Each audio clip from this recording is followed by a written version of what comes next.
नमस्कार। स्वागत है आप सभी का मेरे चैनल साइकोलॉजी क्लासेस में। आज हम लेकर आए हैं नया topic psychopathology an introduction to abnormal behaviour. असामान्य व्यवहार का परिचय। असामान्य व्यवहार क्या है? असामान्य व्यक्तियों के व्यवहार का वैज्ञानिक अध्ययन साइकोपैथोलॉजी के अंतर्गत किया जाता है। आधुनिक युग में व्यक्ति के अंदर बहुत स्पर्धा, घृणा, तनाव, चिंता और नैराश्य जैसे लक्षणों में वृद्धि हुई है, जिसके कारण से उसके मानसिक स्वास्थ्य का गड़बड़ होने के संकेत मिलते हैं और उसका जो व्यवहारिक जीवन है या जीवन के साथ जो तालमेल है वो भी प्रभावित हुआ है। इसमें आज के टॉपिक में हम ये देखेंगे कि असामान्य व्यवहार क्या है, यानी एबनॉर्मल बिहेवियर क्या है। एबनॉर्मल बिहेवियर जो वह शब्द है, एबनॉर्मल एब प्लस नॉर्मल, यानी कि एब माने अवे या हटा हुआ और नॉर्मल माने सामान्य। हमारा वह व्यवहार जो सामान्य से दूर है या सामान्य से अलग है उसे हम एबनॉर्मल या असामान्य व्यवहार कहते हैं। जिस तरह से बढ़ई जब काम करता है तो उसके पास एक गुनिया होती है, वो गुनिया या औजार एक नॉर्म का या नॉर्मा का प्रतीक होती है और वह उससे जो फर्नीचर बनाता है उसके लकड़ी के कोनों को एडजस्ट करके देखता है कि वो ठीक है या नहीं है। उसी से नॉर्मल शब्द नॉर्मा का प्रतीक बना और हमारी जो सामाजिक और सांस्कृतिक जो पर्यावरण होता है, जो मानक होते हैं, उसके अनुसार जब व्यक्ति व्यवहार करता है तो उसे नॉर्मल कहा जाता है और यदि उससे हटकर या अलग व्यवहार करता है तो उसे हम असामान्य व्यवहार की श्रेणी में रखते हैं। इसके साथ ही किस्कर ने एक परिभाषा दी 1949 में। उन्होंने कहा कि वे मानव व्यवहार और अनुभूतियाँ जो साधारणतः अनोखे, असाधारण या पृथक है, असामान्य समझे जाते हैं, यानी कि वो व्यवहार जो मूलतः कुछ अलगपन लिए होता है, जो साधारणतः सभी व्यक्तियों में देखने को नहीं मिलता है या अनोखा टाइप का होता है, उसको हम कहते हैं कि ये व्यक्ति असामान्य है। और अगर वो ठीक व्यवहार करता है यानी अपने नॉर्म्स के अनुकूल व्यवहार करता है तो हम कहते हैं कि ये व्यक्ति का व्यवहार साधारण है। जे ब्राउन 1940 कहते हैं कि असामान्य व्यवहार सामान्य व्यवहार का ही अतिरंजित रूप या विकृत रूप है। अतिरंजित क्या है? या तो उस व्यवहार की मात्रा बहुत ज़्यादा हो गई है या उस व्यवहार की मात्रा बहुत कम हो गई है। दोनों ही अवस्थाओं में जो व्यवहार है वो यदि वो बहुत ज़्यादा रिपीट हो रहा है, बार बार हो रहा है, तो वो उसका जो स्वरूप है वो अतिरंजित होगा। यहाँ मैं एक बात स्पष्ट करना चाहती हूँ कि सामान्य और असामान्यता में अंतर मात्रा का है, वर्ग का नहीं है। वर्ग यानी कि सामान्य व्यक्तियों की और असामान्य व्यक्तियों की अलग अलग कैटेगरी नहीं है, बल्कि वो मात्रा है। यदि किसी व्यवहार विशेष की मात्रा बार बार ज़्यादा होती है या बहुत अधिक बढ़ जाती है, जो बड़ी अटपटी या अनोखी लगती है, तब हम कहते हैं कि ये व्यवहार का विकृत रूप है या अतिरंजित रूप है।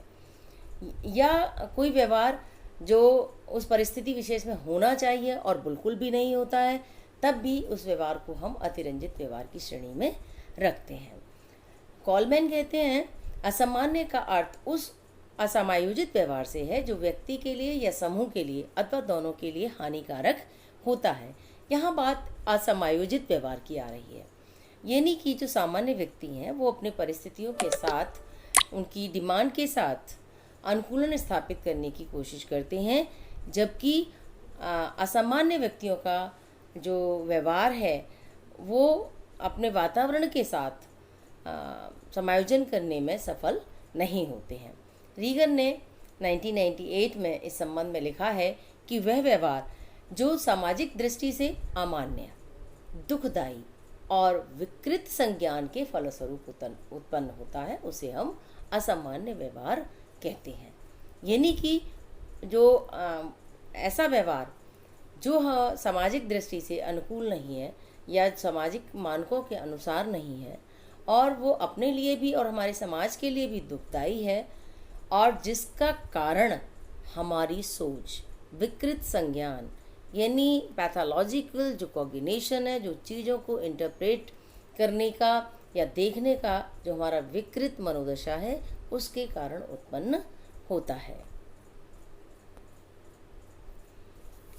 अब इसको हम कैसे समझ सकते हैं?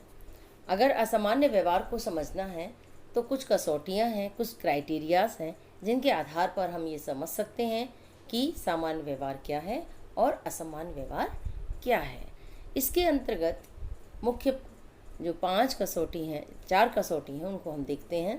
व्यक्तिगत व्यथा की कसौटी, पर्सनल डिस्ट्रेस क्राइटेरिया, यानी जो एबनॉर्मल व्यक्ति होते हैं या व्यक्तित्व होते हैं, उनके अंदर वो अपने स्तर से बहुत दुखी, पीड़ा और टेंशन, नैराश्य, तनाव महसूस करते हैं, जिसके कारण वो हमेशा बहुत दुखी से और परेशान से रहते हैं। अयोग्यता या दुष्क्रिया की कसौटी, यानी कि वो चीज़ों को कर सकते हैं, उन्हें आता भी है, लेकिन वो समय पड़ने पर उस व्यवहार को, उस क्रिया को संपन्न नहीं कर पाते हैं और अक्सर उसमें असफल होते हैं। यानी कोई एक व्यक्ति बहुत अच्छा बोल पाता है, लेकिन जब उसका बोलने का मौका आता है और वो उसमें अपने आप को बहुत असफल महसूस करता है या बोल नहीं पाता है, तो ऐसी अवस्था को हम अयोग्यता अथवा दुष्क्रिया की कसौटी कहेंगे। अप्रत्याशा की कसौटी, यानी वो व्यवहार, वो चीज़ें जिसकी हम तो कभी सोच भी नहीं सकते। मान लीजिए हमारे सामने कोई एक शेर आके खड़ा हो जाए और वो असामान्य व्यक्ति है, जो विकृत व्यवहार वाला व्यक्ति है, वो खड़ा हो जाए कि ले मुझे खा, मुझे मार, और मुझे बिल्कुल डर नहीं लग रहा है, तो इस प्रकार का व्यवहार क्या कहेगा? ये अप्रत्याशित व्यवहार है। क्योंकि जब कोई खतरनाक चीज़ हमारे सामने होगी या खतरनाक परिस्थिति हमारे सामने होगी, तो एक सामान्य व्यक्ति उससे बचने का प्रयास करेगा और अपनी सुरक्षा करने की भी कोशिश करेगा। सांख्यिकीय बारंबारता की कसौटी, यानी कि किसी व्यवहार की पुनरावृत्ति कहीं बार बार तो नहीं हो रही है, बहुत ज़्यादा हमारा रिपीटिशन तो नहीं हो रहा है, कोई एक कष्ट, कोई पीड़ा, कोई विचार कहीं बार बार तो हमारे मस्तिष्क में नहीं आ रहा है। अगर इस तरह की होती है तो उसको हम सांख्यिकीय बारंबारता की कसौटी में रखते हैं। हमारा व्यवहार न बहुत अधिक होना चाहिए और न बहुत कम होना चाहिए, मध्य स्तर का होना चाहिए, जिस तरह से हम इस विश्व की कल्पना ही NPS के आधार पर करते हैं कि सामान्य चीज़ें सबको पसंद आती हैं। यानी एक व्यक्ति बिल्कुल नहीं बोलता है और एक व्यक्ति इतना बोलता है कि वो चुप ही नहीं होता है। दोनों परिस्थितियों में क्या है? बहुत ज़्यादा है, अतिपन है। लेकिन अगर ये नॉर्मल ही होगा तो समय परिस्थिति के अनुकूल और परिस्थितियों के अनुसार हमें बोलना चाहिए, ये बात करनी चाहिए। इसके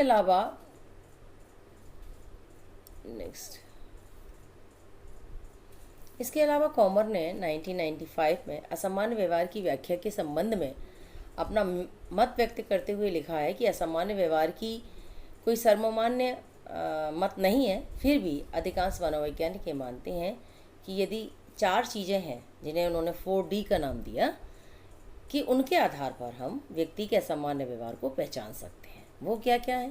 विचलन, डेविएशंस, यानी कि समाज और संस्कृति के द्वारा निर्धारित जो नॉर्म्स हैं, जो मानक हैं, उनसे अलग हटकर व्यवहार करना, अपने मूल्यों, संस्कृति और मानकों से विपरीत व्यवहार करना, डेविएशन।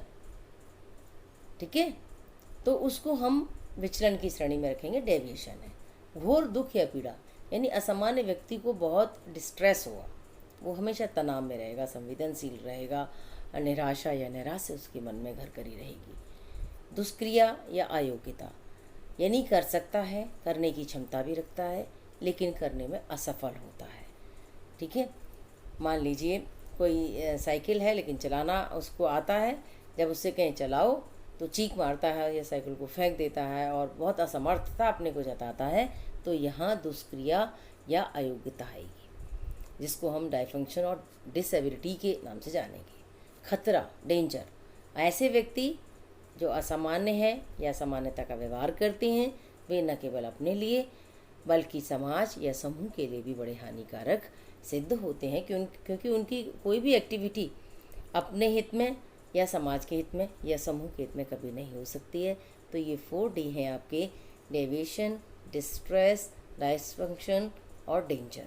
ये 4D बताई हैं जिनके आधार पर या इस कसौटी के आधार पर हम असामान्य व्यवहार को जान सकते हैं। अब बात आती है कि कौन सामान्य है और कौन असामान्य, और कौन कौन सी तत्व या विशेषताएं हैं जिनके आधार पर हम एक असामान्य व्यक्तित्व को या असामान्यता को या सामान्य व्यवहार को समझ सकते हैं। तो मैस्लो और मिटलमैन ने 1951 में असामान्य व्यक्तित्व के या असामान्य व्यवहार के कुछ विशेषताएं बताई हैं, जिनको मैं आपको बता रही हूँ। असुरक्षा की भावना। पहली चीज़ है कि जो असामान्य व्यक्ति होते हैं वो अपने वर्तमान को लेकर और अपने भविष्य को लेकर बहुत चिंतित रहते हैं। एक इनसिक्योरिटी की फीलिंग रहती है।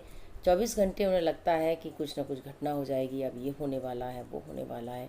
एक तरह का हर चीज़ को लेकर के वो एक असहज और असुरक्षित महसूस करते हैं। दूसरी बात, अप्रसन्नता से पीड़ित। ये नहीं कि वो प्रफुल्लित नहीं रहते हैं, निराशा रहती है, तनाव रहता है, बहुत सेंसिटिव होते हैं। और असुरक्षा है तो खुशियाँ नहीं आ सकती। वो प्रसन्नता का अनुभव नहीं करते हैं। उन्हें कुछ भी आप उनके सामने रखिए, किसी भी तरह के प्रपोजल रखिए, उनको कुछ रखने की कोशिश करिए, लेकिन उनके अंदर अप्रसन्नता का अभाव होता है। नेक्स्ट है दोषपूर्ण समायोजन। सबसे बड़ी बात कि जो असमायोजित व्यवहार है वो असामान्य व्यक्तियों में अक्सर देखने को मिलता है। वो मेन कारण है उनका। क्यों? क्योंकि उनका व्यवहार मानकों से दूर होता है, मूल्यों से, मानकों से, संस्कृति से अलग प्रकार का व्यवहार करते हैं, अलग प्रकार की सोच रखते हैं, इसलिए और हमेशा स्ट्रेस में रहते हैं, निराशा उनके अंदर घर करी रहती है। तो जिसके कारण से जिन लोगों के साथ वो रहते हैं, जिस के बीच में वो रहते हैं, अक्सर उनके साथ उनका तालमेल नहीं बैठ पाता है और दिन प्रतिदिन के इस तरह के व्यवहार से उनका अपने वातावरण के साथ एडजस्टमेंट गड़बड़ होने लगता है। सूझबूझ व्यवहार की कमी, यानी क्या करना चाहिए, क्या नहीं करना चाहिए, भविष्य में हम किस तरह सफलता प्राप्त करें, किस तरह से अपने लक्ष्यों को पूरा करें और जीवन को हम किस तरह से किस दिशा में ले जाएं, इस तरह की एक सूझबूझ इनसाइट पावर के अनुसार वो नहीं सोचते हैं। उनको जो दिख रहा है, उनका कॉग्निशन इतना विकृत होता है, सोच इतनी पुअर होती है कि वो समझ ही नहीं पाते कि उन्हें क्या करना है और क्या नहीं करना चाहिए। तो इनसाइट जो है उसका बिल्कुल अभाव होता है। अति संवेदनशीलता और तनाव, ये पहले ही मैंने बताया कि जब बहुत असुरक्षित रहेंगे, अप्रसन्न रहेंगे और समायोजन गड़बड़ होने लगेगा तो ऐसा व्यक्ति अक्सर तनाव में बना रहता है और बहुत सेंसिटिव होता है। छोटी सी बात को बड़ा बड़ा बात करके उसको लेता है, जरा सी घटना को बहुत बड़े रूप में देखने की कोशिश करता है और बहुत बड़ी सूचना हो सकता है छोटी सी रूप में करने की कोशिश करे, तो बहुत अटपटा उसका इंटरप्रिटेशन चीज़ों को देखने का या नज़रिया हो जाता है। मनोरंजन का अभाव होता है। अपर्याप्त आत्ममूल्यांकन, यानी उसकी अपनी योग्यताएं, क्षमताएं क्या हैं और वो क्या कर सकता है, क्या नहीं कर सकता है, किस तरह से अपने लक्ष्यों की पूर्ति कर सकता है, इस तरह की एक कैपेबिलिटी अपने को जानने की, आत्मज्ञान की, अपने को परखने की, अपनी योग्यताओं को जानने की, उसमें कमी होती है, यानी कि दक्षता की कमी। किसी भी काम को बहुत अच्छे तरीके से करने में वो अक्सर असफल रहता है। जब व्यक्ति के अंदर तनाव रहेगा, जब व्यक्ति सोचने की शक्ति उसकी विकृत रहेगी, एडजस्टमेंट नहीं होगा, अप्रसन्न रहेगा, खिन्न रहेगा, तो अगर थोड़ी बहुत दक्षता होगी भी तो वो भी उसकी खराब हो जाएगी। असंगठित व्यक्तित्व, यानी सामान्य व्यक्ति में तो इड, ईगो और सुपर ईगो, संगठन व्यक्तित्व के तीनों जो तत्व हैं, आयाम हैं, वो बहुत संगठित रहते हैं। वो क्या सोच रहा है उसी सोच के अनुसार व्यवहार करता है और अगर वो नेगेटिव सोच रहा है तो नेगेटिव व्याख्या करेगा, पॉजिटिव सोच रहा है तो पॉजिटिव व्याख्या करेगा। ठीक है, ये नहीं है कि सोच कुछ रहा है, कर कुछ रहा है, कभी कुछ कह रहा है। अस्थायित्व नहीं होता है, संगठित रहता है। इड, ईगो, सुपर ईगो तीनों तंत्रों में बहुत तालमेल रहता है, क्या करना है क्या नहीं करना है। ठीक है, तो व्यक्तित्व में जो है असंगठन होता है। पूर्व अनुभवों से लाभ उठाने में अक्षम। एक ये भी बहुत बड़ी कमी है कि बार बार गलती करता है, बार बार कहने पर भी उसको मालूम है कि इस व्यवहार को करने से उसे बहुत नुकसान हुआ है, उसको बहुत निराशा हुई है, उससे उसको बहुत कष्ट होता है, लेकिन उससे वो लाभ उठाने की कोशिश नहीं करता। गत अनुभव हमारे क्या कह रहे हैं, उससे लाभ उठा करके अपने जीवन को सफल बनाना की कोशिश नहीं करता है, ये उसके अंदर कमी होती है। वास्तविकता और प्रभावपूर्ण संपर्क का अभाव, यानी कि एक काल्पनिक दुनिया में, इमेजिनरी दुनिया में रहना और अपनी ही सोच के अनुसार काम करना और क्या करना चाहिए क्या नहीं करना चाहिए, रियलिटी क्या है, तुम कितने कैपेबल हो, परिस्थितियाँ क्या कहती हैं, इनके अनुकूल व्यवहार नहीं करता है। उसका वास्तविकता से कोई संबंध नहीं रहता है, वो बड़ा खोया खोया और एक काल्पनिक दुनिया और एक अलग चीज़ में रहता है, अलग सोच उसकी चली जाती है। तो उसका जो वातावरण और के साथ जो वास्तविक संबंध है वो टूट जाता है। अनुपयुक्त संवेगात्मक परिपक्वता, यानी कि अपने संवेगों का नियंत्रण या संवेगों का प्रदर्शन कहाँ करना चाहिए कब करना चाहिए, इतनी मैच्योरिटी नहीं होती है। हो सकता है बहुत खुशी की बात पे वो बिल्कुल भी प्रसन्नता व्यक्त न करे, और हो सकता है कि बहुत बड़े दुख की बात पर वो मुस्कुरा दे। ऐसा इस तरह का एक अटपटा और अनोखा प्रदर्शन संवेगों का वो कर सकता है। इसके अलावा और भी हैं विशेषताएं, उनको हम जान सकते हैं, और इन सभी के आधार पर एक असमान व्यवहार की समझ पैदा हो सकती है।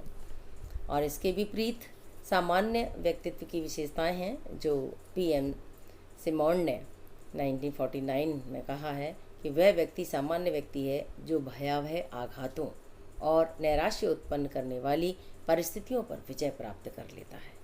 यानी कि देखो, ये जीवन है और जीवन में कभी निराशा नहीं आएगी, जीवन में कभी आघात नहीं उत्पन्न होंगे। बहुत सारी परिस्थितियाँ ऐसे आती हैं जो हमारे लिए एक चैलेंजेस प्रेजेंट करती हैं, और उसमें हम अपने को किस तरह से संतुलित रख सकते हैं, अपने संवेगों पर नियंत्रण रख सकते हैं, और उस निराशा या फ्रस्ट्रेशन उत्पन्न करने वाली परिस्थिति से उभर सकते हैं, उसके साथ तालमेल बैठा सकते हैं। कुछ लोग आपने देखा होगा, कोविड-19 चल रहा है और कुछ लोग घबरा कर आत्महत्या कर ले रहे हैं, है ना, कि अब पता नहीं क्या होगा, किस इस तरह की एक आर्थिक जो इनसिक्योरिटी है या खुद की जो फीलिंग्स हैं और भावनाओं में बहकर वो कुछ भी कदम उठा सकते हैं। लेकिन सामान्य व्यक्ति इन पर विजय प्राप्त करता है, इन परिस्थितियों पर विजय प्राप्त करता है। तो मैस्लो और मिटलमैन ने 1959 में असामान्य व्यक्तित्व की कुछ विशेषताएं बताई हैं। सुरक्षा की उपयुक्त भावना असामान्य में नहीं होती है, लेकिन सामान्य व्यक्ति अपने आप को, अपने वर्तमान जीवन को, अपने भविष्य को बहुत सुरक्षित समझता है। उपयुक्त संवेगात्मकता, अपने इमोशंस पर पूरा कंट्रोल रखता है, कहाँ उसको दुख प्रकट करना है, कहाँ उसे खुशी प्रकट करनी है, कहाँ उसे घृणा करनी है, अगर घृणा है तो करनी है या नहीं करनी है, एक इमोशंस पर अपने कंट्रोल रखता है। वास्तविकता से संबंध, दुनिया क्या है, क्या हो सकता है, मेरे अंदर कितनी कैपेबिलिटी है और अभी मेरी स्थिति क्या है, मैं किस तरह से अपने लक्ष्य को प्राप्त कर सकता हूँ। ऐसा नहीं है कि मेरे अंदर क्षमता नहीं है क्लर्क बनने की भी, और मैं IAS के एग्ज़ाम में बार बार बैठूं और बार बार असफल हूं, तो इस असफलता से क्या होगा, निराशा उत्पन्न होगा, परेशानी उत्पन्न होगी, तनाव उत्पन्न होगा। तो एक सामान्य व्यक्ति जानता है कि मेरी कैपेबिलिटी कितनी है और मेरी परिस्थितियाँ मेरा कितना साथ दे रही हैं, उसके अनुकूल वो अपने लक्ष्य और चीज़ों को निर्धारित करता है। तो वास्तविकता से उसका संबंध रहता है। उचित मूल्यांकन और संगठित व्यक्तित्व होता है। अपना आत्मूल्यांकन वो बहुत अच्छे से करता है, और उसके ईड, ईगो, सुपर ईगो व्यक्तित्व के तीनों संगठनों में बड़ा स्थायित्व रहता है और तालमेल रहता है। और जब व्यक्ति का व्यक्तित्व बहुत सुसंगठित होता है तो वो अपने विचारों पर, सोच पर, अपनी मनोदशा पर पूरा कंट्रोल कर सकता है। जीवन के वास्तविक उद्देश्य, यानी कि क्या हो सकता है क्या नहीं हो सकता है। एक काल्पनिक दुनिया, एक ऐसा विचार, एक अनोखा टाइप का विचार वो नहीं बनाता है। उसे क्या मिलता है, क्या मिल सकता है, क्या हो सकता है, क्या नहीं हो सकता है ना। कि कोई कहे कि हम तारे तोड़ कर ला देंगे, तो तारे कभी नहीं जोड़े जाते हैं, है ना। तारे नहीं टूट सकते हैं, लेकिन हाँ, मेहनत के द्वारा उसको वो लक्ष्य प्राप्त हो सकता है। तो इस तरह के काल्पनिक और वास्तविक उद्देश्य उसके नहीं होते हैं। पूर्व अनुभवों से लाभ उठाने की क्षमता उसके अंदर होती है। अपने आवश्यकताओं की, चाहे शारीरिक आवश्यकताएं हों, चाहे मानसिक आवश्यकताएं, भूख प्यास नींद सेक्स कुछ भी हो, इनको वो मान्य ढंग से पूरी करने की योग्यता रखता है। जैसे मान लीजिए कोई एक व्यक्ति भूखा है, तो स्वस्थ व्यक्ति भूखा होगा तो मांग कर खा सकता है ना, मेहनत करके कमा के खा सकता है। लेकिन अगर वो एबनॉर्मलिटी है उसके अंदर, तो वो चुरा के खाएगा, मारपीट के खाएगा, आगे जो भी आपराधिक प्रवृत्ति है उससे कमा के खाएगा, तो उसको हम नॉर्मल बिहेवियर तो नहीं कह सकते ना। इसी तरह से प्रसन्नता और मनोरंजन से परिपूर्ण होता है सामान्य व्यक्ति। संतुलित समायोजन, परिस्थितियों के साथ एडजस्टमेंट उसकी सबसे बड़ी खूबी होती है, क्योंकि वो अपने चीज़ों को, अपने विचार को, अपनी सोच को परिस्थितियों के अनुसार एडजस्ट करने में सफल होता है। सूझबूझ व्यवहार भी उसकी एक विशेषता होती है। Thank you.